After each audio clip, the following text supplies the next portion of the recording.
Olá, bem-vindos! E aí, hoje o assunto do canal vai ser para você que tem aquele filhinho que está sempre doente, com infecções de garganta, infecções nas vias aéreas, né? Tá com o nariz sempre entupido, tá roncando à noite. Então a gente vai falar hoje sobre indicações de operar amígdala e adenoide. E aí, a primeira coisa que eu quero falar para vocês é o que seria a adenoide, o que seria a amígdala.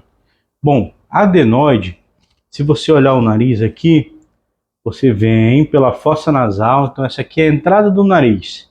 Vem pela fossa nasal, quando chega aqui no final, ó, quando você está indo para a garganta, e da garganta você vai entrar o ar para o pulmão, para a traqueia e tudo mais.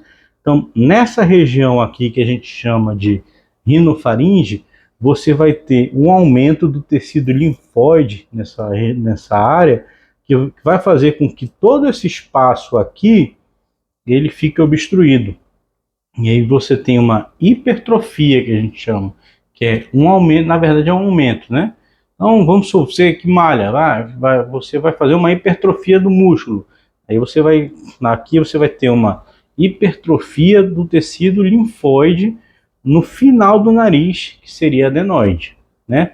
A adenoide temos só uma, mas que ela vai pegar as duas fossas nasais, tanto o lado, né, tanto o lado direito quanto o lado esquerdo. Eu não sei se está aparecendo ao contrário para você aí no vídeo, mas então a adenoide nada mais é do que essa carnezinha esponjosa, que o pessoal chama de carne esponjosa, né, que cresce no final do nariz, que nada mais é do que um tecido linfóide.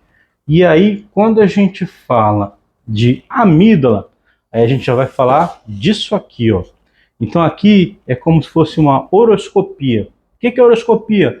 É o simples fato de eu, aquele abaixadorzinho de língua, você vai lá, abaixa a língua da criança e está olhando a cavidade oral da criança. E aí você tem essa visão aqui.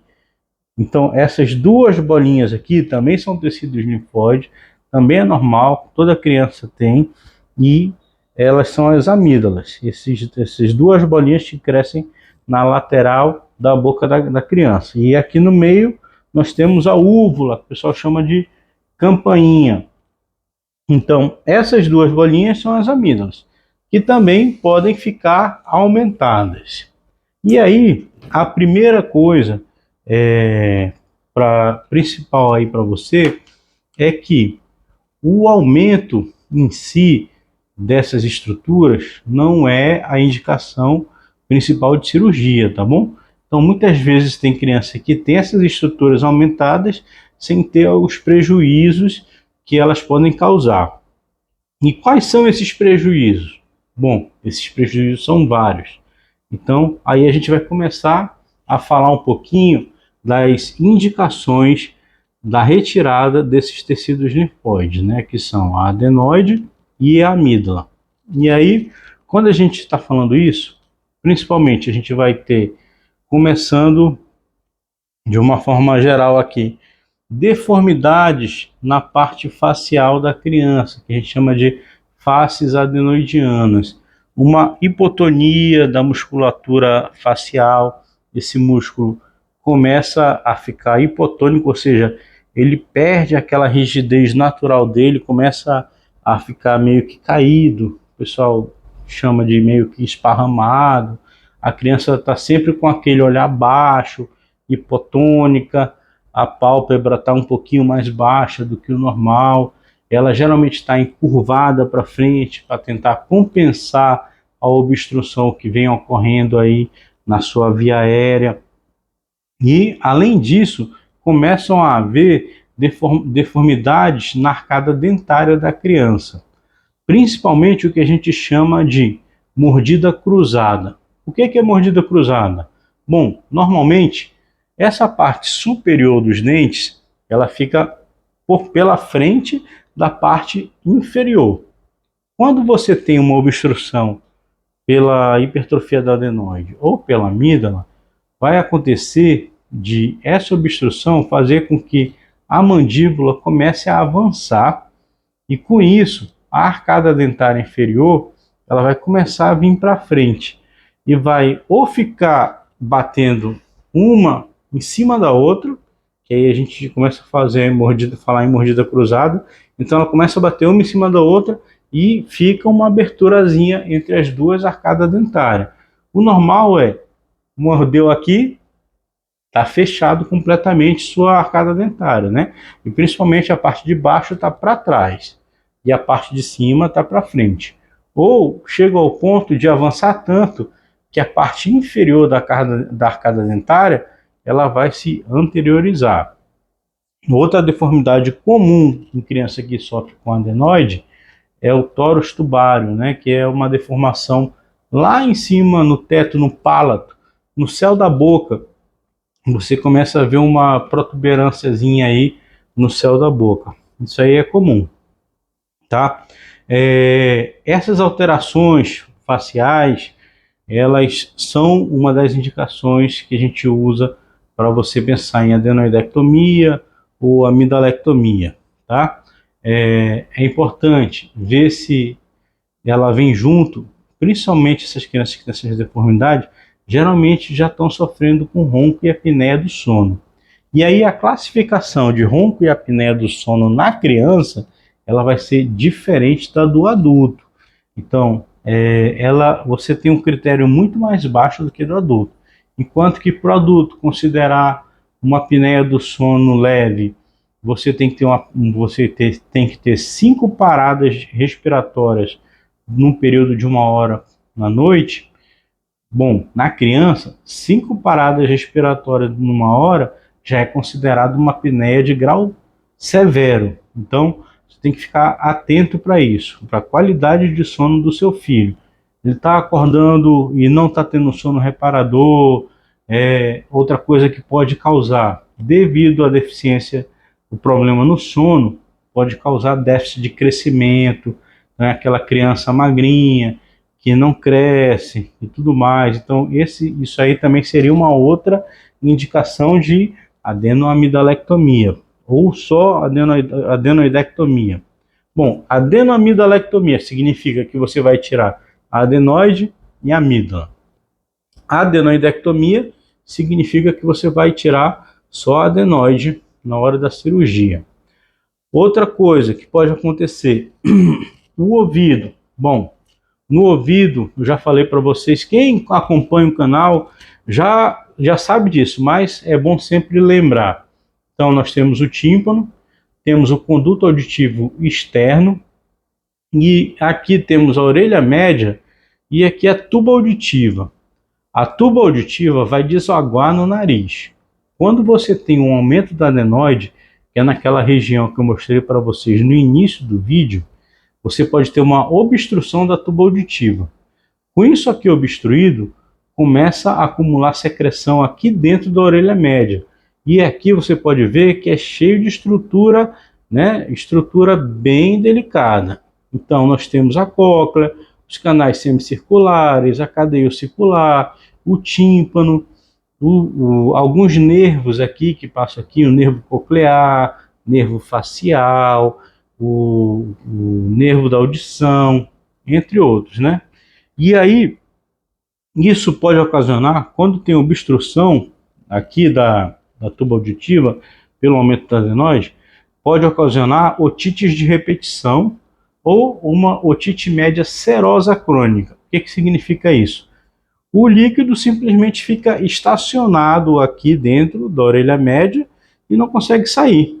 E aí ele só vai sair depois que você retira a adenoide, ou às vezes pode ser que seja caso de tentar primeiro o tratamento, ou você retira a adenoide e ainda tem que colocar um tubinho de ventilação aqui no tímpano para que esse líquido escorra.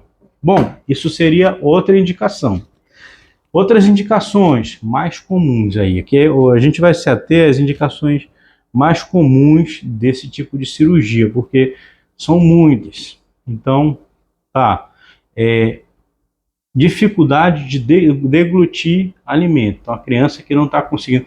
A amígdala é tão grande, encosta uma na outra e a criança não consegue mais se alimentar. E aí você também tem uma indicação aí de tirar a amígdala e às vezes a amígdala junto com a adenoide, tá? Infecções de repetição. Aí a gente tem um critério que ele pode acabar sendo subjetivo, dependendo do acompanhamento dessa criança. Por quê? Se eu tenho uma criança que realmente faz um acompanhamento direitinho com o otorrino, ela ficou doente, teve uma infecção, veio aqui no consultório, eu olhei, eu vi que aquela infecção realmente é bacteriana, eu fiz os exames e demonstrou que era bacteriana, ela usou o antibiótico, teve uma melhora. Então, se você teve mais de 7 episódios no ano de infecção, você não, seu filho teve mais de 7 episódios, ou no adulto também, né? Mais de 7 episódios por ano, aí você já começa a pensar na indicação de amidalectomia. Isso seria um outro critério. Um outro critério seria a presença de abscesso periamidaliano. Então, do lado da amígdala, pode ser que essas infecções acabem gerando um abscesso periamidaliano. E aí, só um lado da amígdala vai ficar abaulado e você precisa fazer uma drenagem daquele abscesso. Isso seria uma outra indicação de cirurgia da amígdala. Outra coisa que seria uma indicação assim, quase que imperativa, assim, você precisa realmente tirar a amígdala, é quando você tem um aumento unilateral da amígdala. Quando só uma amígdala cresce e a outra não, aí você já liga o alerta vermelho aí, tem que tirar aquela amígdala e mandar para biópsia para ver o porquê que só um lado cresceu e outro não. Tá certo? Então, basicamente, a grande maioria das indicações de amidalectomia são essas. E aí, eu espero que o vídeo tenha ajudado vocês aí, e procure sempre o especialista, veja caso a caso, individualizado, se realmente é o caso do seu filho, o que está acontecendo. É necessário uma avaliação direitinho para você, junto com o médico que acompanha ele, decidir qual é a melhor opção. Porque, querendo ou não, a cirurgia de amígdala e adenoide, apesar de ser uma das mais simples na otorrino, eu costumo dizer que é a que eu considero mais perigosa, pelo risco de sangramento, porque não depende muito da técnica cirúrgica, e sim da coagulação e da capacidade do organismo de cada um de parar aquele sangramento na hora da cirurgia, tá bom? Então, muitas vezes, uma amígdala que você acha que vai ser tranquilo, vai ser fácil, acaba sangrando bastante aí. Então, você tem que decidir, tem que estar bem certo, bem definido aí o critério de indicação de uma adenoamidalectomia ou amidalectomia ou só adenoidectomia, tá bom? Então, muito obrigado aí pelo seu tempo aí que você ficou aqui com a gente e continua assistindo. Se foi útil para você, deixa um like aí, se inscreve no canal, que a gente, toda vez que possível, está deixando vídeos novos sobre vários temas. E se te conhecer alguém que vai interessar esse assunto, você compartilha aí para a pessoa que você acha que vai interessar o assunto, tá bom? Um abração, a gente vai ficando por aqui e conte conosco. Qualquer coisa, estamos por aqui. Deixa aí a pergunta ou o comentário no final.